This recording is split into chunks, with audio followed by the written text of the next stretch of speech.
محترم سامعین ناظرین، کچھ عرصہ بیت گیا ہے، گزر گیا ہے. کچھ حالات ایسے پیش ہوئے تھے جن کی وجہ سے ہم فریش ویڈیو نہیں بنا سکے. تو آج سے پہلے انشاءاللہ آپ لوگوں کی خدمت میں ایک نئی ویڈیو کے ساتھ حاضر دے رہے ہیں. قرآن کی مجلس، قرآن کا ماحول بڑا مبارک ماحول ہوتا ہے، بڑی بابرکت مجلس ہوتی ہے. تو آج اس مبارک مجلس کی برکت حاصل کرنے کے لیے سب سے پہلے درود شریف سے ابتدا کرتے ہیں. تو آئیے پہلے درود شریف پڑھتے ہیں. اللہم صلی علی محمد وعلی آل محمد کما صلیت علی ابراہیم وعلی آل ابراہیم انک حمید مجید. اللہم بارک علی محمد وعلی آل محمد کما بارکت علی ابراہیم وعلی آل ابراہیم انک حمید مجید.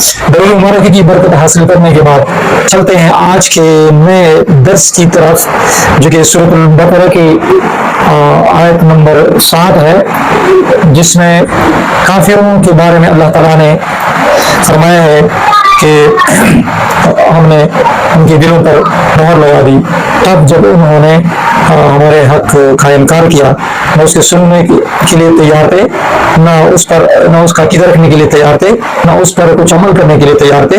تو آخر وہ لا علاج مریض کی صورت بن گئے، تو ہم نے ان کے دلوں پر مہر لگا دی. بسم اللہ الرحمن الرحیم. درس قرآن سورۃ البقرہ. اعوذ باللہ من الشیطان الرجیم. بسم اللہ الرحمن الرحیم. ختم اللہ علی قلوبہم وعلی سمعہم وعلی ابصارہم غشاوہ ولہم عذاب عظیم. بس جو ترتیب ہم نے شروع میں رکھی ہے اسی ترتیب کو ہم جاری رکھیں گے. سب سے پہلے آیت مبارکہ کا لفظی ترجمہ، دوسرے نمبر پر پھر بامحاورہ ترجمہ، اور تیسرے نمبر پر پھر اس آیت مبارکہ کی تشریح و تفسیر کریں گے. تو آئیے سب سے پہلے لفظی ترجمہ سیکھ لیتے ہیں. ختمہ مہر لگا دی اللہ نے علی پر قلوبہم قلوب دل، ہم ان کے، وعلی و اور علی پر، سمعہم سمع کان، ہم ان کے، وعلی و اور علی پر، ابصارہم ابصار آنکھوں، ہم ان کی، غشاوہ پردہ پردے، لہم و اور لہم لیے ان کے، عذاب عذاب سزا، عظیم عظیم بڑی. یہ جناب لفظی ترجمہ ہو گیا. اب چلتے ہیں دوسرے نمبر میں بامحاورہ ترجمے کی طرف. ختم اللہ علی قلوبہم، اللہ نے ان کے دلوں اور کانوں پر، وعلی سمعہم اور ان کے کانوں پر مہر لگا رکھی ہے، وعلی ابصارہم غشاوہ اور ان کی آنکھوں پر پردہ پڑا ہوا ہے، ولہم عذاب عظیم اور ان کے لیے بڑا عذاب تیار ہے. یہ بامحاورہ ترجمہ ہو گیا. اب چلتے ہیں تیسرے نمبر میں تشریح و تفسیر آیت بالا کی طرف، جو آیت مذکور ذکر ہو گیا ہے. یہ سورۃ البقرہ کی آیت نمبر 7 ہے. ختم یعنی مہر لگنا دل کی وہ کیفیت ہے جو مسلسل انکار حق، کفر، تکبر اور ضد کی وجہ سے پیدا ہوتی ہے.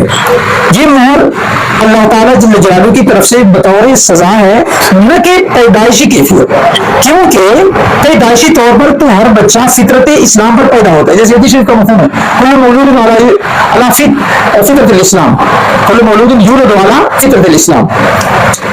بعد میں خارجی ماحول، جیسے مطلب ان کے والدین ہیں، ان کے گھر کا ماحول ہے، یہ خارجی ماحول مطلب اس کا یہی ہے. خارجی ماحول اس بچے پر اثر انداز ہوتا ہے.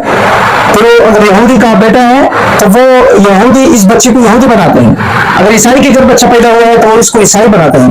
اگر مجوسی کے گھر بچہ پیدا ہوا ہے، انسان پیدا ہوا ہے، تو اس کو مجوسی بناتے ہیں، بن جاتا ہے. مہر لگنے کے بعد حق کو سمجھنا، سننا اور دیکھنا کسی کام کا نہیں رہتا.